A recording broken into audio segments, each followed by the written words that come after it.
प्राचीन धर्म ग्रंथों के अनुसार माता लक्ष्मी और भगवान विष्णु का अवतार ही त्रेता युग में भगवान राम और सीता के रूप में हुआ था। आज हम बात करेंगे माता सीता के बारे में। उन्होंने अपना जीवन किन किन स्थलों पर बिताया था। आज तक इस पृथ्वी पर माता सीता से संबंधित कुछ ऐसे प्रमाण इस धरती के कुछ स्थानों पर उपलब्ध हैं जो जनक नंदिनी के इस धराधाम पर अवतरित होने का एहसास कराते हैं। आइए जानते हैं उन पावन स्थलों के बारे में जहाँ माँ सीता के पवित्र चरण ही नहीं पड़े थे, वहां पर कुछ दिन, महीने या साल भी गुजरे थे। सीता मैया का इस धरती पर अवतरण सीतामढ़ी में हुआ था। यह सीतामढ़ी जिला बिहार प्रांत में है। जिला मुख्यालय से करीब 5 किलोमीटर की दूरी पर पुनौरा नाम की एक जगह पर मां ने जन्म लिया था। जन्म क्या लिया था, वह तो साक्षात जग जननी थी। उन्होंने खुद को एक कलश में एक कन्या के रूप में रखकर राजा जनक को दर्शन दिया था। जी हाँ, माता सीता जनक को एक खेत में एक कलश में प्राप्त हुई थी। इस पुनौरा के पावन धाम में अभी एक कुंड भी है जिसे लोग सीता कुंड कहकर पुकारते हैं। यहीं से राजा जनक ने अपनी नवजात कन्या को जनकपुर ले गए थे।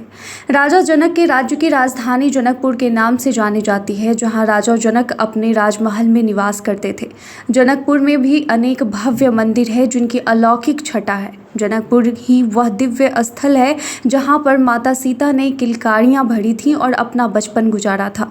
जनकपुर के मंदिर में ही माता सीता के अतिरिक्त उनके स्वामी श्री राम और लक्ष्मण की भी मनोहारी मूर्तियां देखने योग्य हैं, जिनकी दूर दूर से लोग आकर पूजा करते हैं।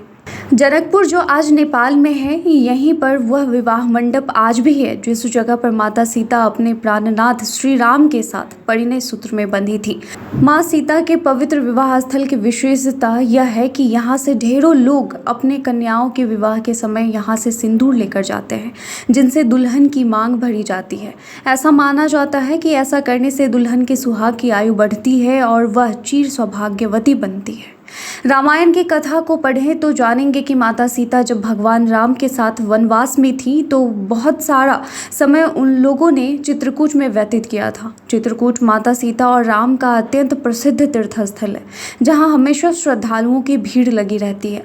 चित्रकूट में एक ऐसा भी स्थल है जहां पर माता सीता के चरण चिन्ह है, जहां से माँ पूरे चित्रकूट की सुंदरता का नैनाभिराम दृश्य का अवलोकन करती थी।